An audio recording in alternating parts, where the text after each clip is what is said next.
I was actually going to bring up the day before, because that whole trip, well, not the whole trip, the games that leading up to that shot, we showed, I mean, we could have, that day before, that game before, we played a really good Wesleyan team, and they made us look like really bad. And we obviously didn't play very well that day either, and we got it handed to us pretty good. It would have been really easy for the guys to not really be into the next day. You know what I mean? And it took a lot for them. Even during that second game, the Endicott game where, you know, the shot happened, we were down the entire game. And there were many times throughout that game where Gino and Justin and John Mullane, our other senior playing that day, they all could have just said, forget this.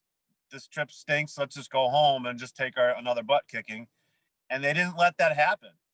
And the three of them put the team on their backs. And that's why it happened. You know, it very easily could have gone the other way. So the day before, though, was an ugly day. But I do hand these guys a lot of credit because they came back and they made something special happen. Yeah. So with that, you know, we'll use that to segue into today's video. We're here with Coach Torgalski, Justin Henderson, 16, and Gino Leonardi, 16, talking about, you know, the shot heard around the college basketball world. You know, it's been 5 years, December 30th, 2015, against Endicott. As Coach said, you know, the team was down most of the game, down by as many as, I believe, 13 points in the second half. You hit the three with about 8 seconds to go. They inbounded. They rushed down the floor to try to get off a last-second shot, fumble the ball. Justin heave it from about the other foul line. And the next thing you know, you're on SportsCenter, you're on CNN, you're on every news outlet there is, top 10 that night on SportsCenter. How did it feel on the bus? When you hit the shot, did you realize you might be viral that night, or did it not hit you until you were on the bus and you started getting texts and phone calls? Yeah, definitely wasn't instant. Kind of got caught up in the moment there with the team and everything, but you know, on the bus ride back, it was up in Mass, I believe, right? So, you know, that was a long bus ride home, 6.5 hours. So got a lot of texts, got a lot of social media, you know, and on the bus is when the team and, you know, I kind of realized that it could go viral. So it was a lot of fun. That bus ride was a lot of fun. Gino, what do you remember from those last few seconds? You hit the tying three, frantically coming out of a timeout. You know, what did you see as you guys were heading back on defense and then looking up and seeing that ball in the air? Honestly, man, I swiped at the ball. The kid lost it. It landed in Jutt's arms. I looked at him, and next thing I knew, the ball was going in the air. And next thing you know, it goes in the basket. And everyone just ran around. No one knew what to do. Even looking at the video, coaches jumping out, up and down. Coach Thompson's jumping up and down, trying to grab people. People are shedding them off, trying to get to Jutt. So it was definitely a surreal experience overall in general, just to experience that. But I mean, this is 2015, so I wasn't even really thinking about things going viral or anything along that lines. To be honest with you, I was just happy we won that dang game, to be honest with you. So the bus ride back, though, it was great. Coach was smiling. We were playing our catchphrase games that we got to be able to play again. We were talking to all of our families, watching it over and over again, joking around, laughing. So that was an experience in itself, was just to experience that with all the guys and coach as well too, and be able to take a dub on our last day there. Yeah, that play, we said SportsCenter, top 10, number 6. Coy Wire, former Buffalo Bill, on CNN called it one of the most amazing comebacks in college basketball history. It was in Bleacher Report. It was everywhere, on Facebook, on Twitter. You know, might be one of our most viewed or interacted with social media pieces, you know, we've ever had here at the college. When you got back to campus, what were your friends saying? Well, it was Christmas break, so when you got back, there was probably nobody there, right? Right. Yeah. So no one was there, but we were celebrating with our team for sure.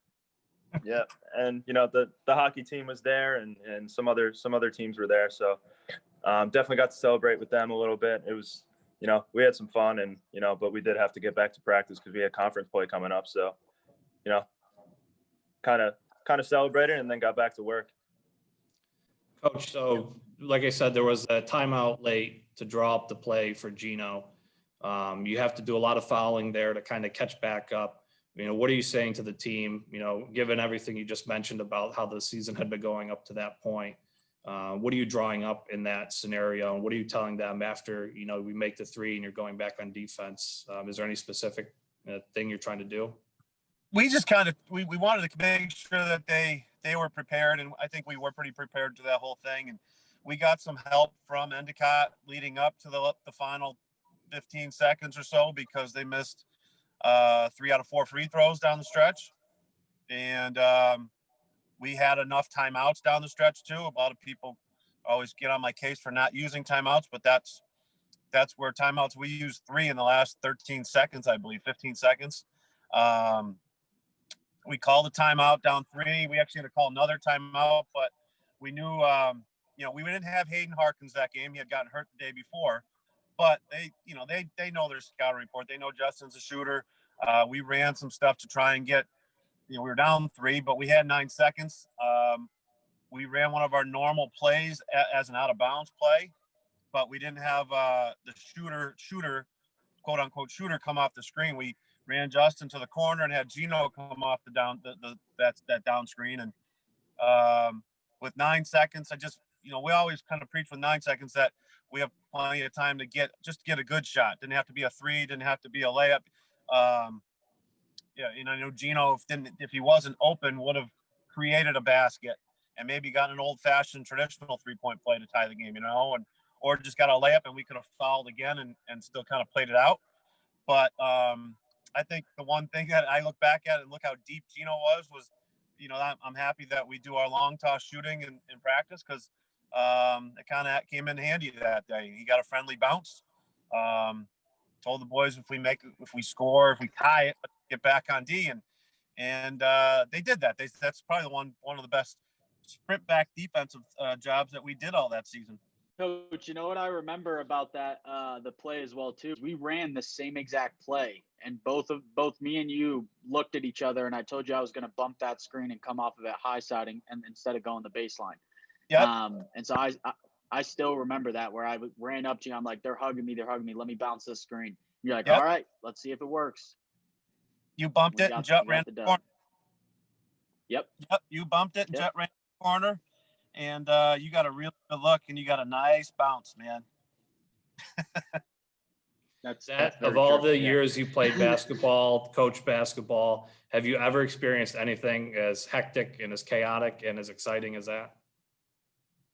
I've been a part of buzzer beaters. I've been a part of other big plays, but nothing as unique as that. That was just unbelievable. As soon as it left his hands, I thought it had a shot. And it was amazing just seeing it just go down the basket and the natural reaction of everybody.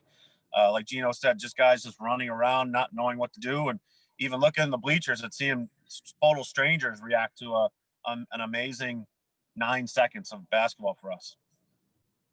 Justin, people still ask you about that? Do you bring it up when you meet people? Like I was the first thing, job resume, isn't it?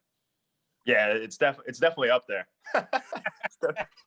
Nah, I mean, I wouldn't say it's the first thing I bring up when I meet people, but I mean, when we're asking, like, introducing each other, meeting new people, stuff like that at work and stuff, it's definitely a fun fact that's fun to bring up, and then people look up the video and are just like, oh, that's super cool. That's an unbelievable shot. So yeah, definitely still talk about it. Definitely more than I thought I would, even now, 5 years later. So still pretty relevant for sure.